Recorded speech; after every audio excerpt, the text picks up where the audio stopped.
today we will be discussing about public sector. What is public sector? Let's study. Public sector or state sector is a part of that state that deals with production, delivery, and allocation of goods and services by and for the government or its citizen, whether national, regional, local, etc. Public sector is that portion of society controlled by national, state, provincial, and local government. The public sector overlaps with the private sector in producing or providing certain goods and services. Now, let's talk about what are the characteristics of public sector. First is state ownership and control. Public sector undertakings are owned by the central government or state government or by some public authority singly or jointly. For example, Indian Airlines, Air India are owned by central government, whereas Kalinga Steel and Wires Product Limited is owned by government of Orissa. Then service motive. The primary objective of the public sector undertaking is to render services to the public at large. At some time, they incur losses by providing services cheaper than their cost. I would take example of Delhi Transport Corporation. Then public accountability. Public sector enterprises which are owned and controlled by the government are accountable to the public at large for their performance and result. Then bureaucratic management. I must say that it implies management by rules and regulation. The management of public sector enterprise is bureaucratic in the sense that operations are governed by central rules and regulation imposed by the government. Further, let's talk about what are the functions of public sector.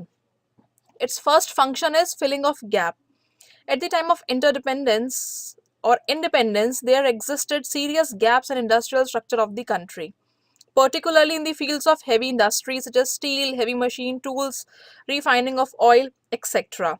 The basic infrastructure required for rapid industrialization has been built up through the production of strategic capital goods, and it widened the industrial base of the country.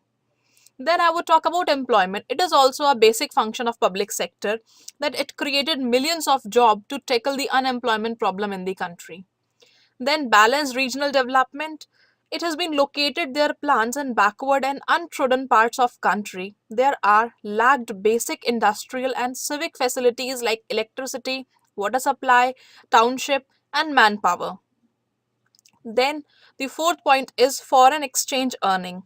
Public sector has contributed a great deal in improving the balance of payments position of the country. Public enterprises have saved valuable foreign exchange through import substitution. Then let's talk about research and development. It is an essential and important part of each public sector.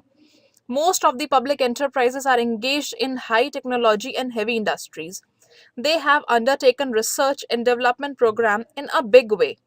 A public sector has laid down a wide base for self-reliance in the fields of technical know-how, maintenance and repair of sophisticated industrial plants, machinery and equipment in country.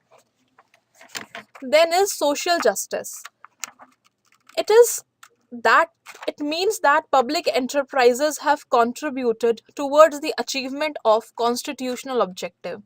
They have been helpful in reducing the concentration of economic power in private hands, in curbing anti-social monopolies, in accelerating public control over the national economy, and in bringing about a socialistic pattern of society. I'm sure with these kind of points you would be able to understand what are the public sector. Now let's talk about what are the major problems of public sector. First is poor project planning. Poor project planning is a kind of an investment decision in many enterprises of the public sector which are not based upon proper evaluation of demand and supply, cost benefit analysis and technical feasibility. Lack of a precise criteria and flaw in planning have caused undue delays and inflated cost in the commissioning of projects. Then it's overstaffing. Overstaffing is not effective due to which several public enterprises, like I would like to take an example of Bhilai Steel, which have excessive manpower. Recruitment is not based on sound labor projection. Then the point came is inefficient management. Inefficient management says that public enterprises in our country leave much to be desired. Managerial efficiency and effectiveness has been low due to inept management, uninspiring leadership, too much centralization, frequent transfers, and lack of personal stake. And then the topic came of overcapitalization. Due to inefficient financial planning, lack of effective financial control, and easy availability of money from the government, several public enterprises suffer from overcapitalization. Now let's talk about the suggestions for reforms of public sector. First is increase in efficiency. Increase in efficiency means that unwanted recruitment of the enterprises must be stopped. Appointment must be based on ability, expertise, and administrative capabilities. There should not be red tapeism in decision making. There should be proper incentive for raising the level of production, reducing expenses, and improving the quality of product. Corrupt officials must be punished and able ones should be awarded. Efficiency of enterprises must be annually assessed. Next is full utilization of productive capacity. Public enterprises should fully utilize their productive capacity. New industries should be established only after complete utilization of existing productive capacity. Then the thing came of industrial relation. Education of employees at all level in order that the spirit of industrial democracy should be cultivated.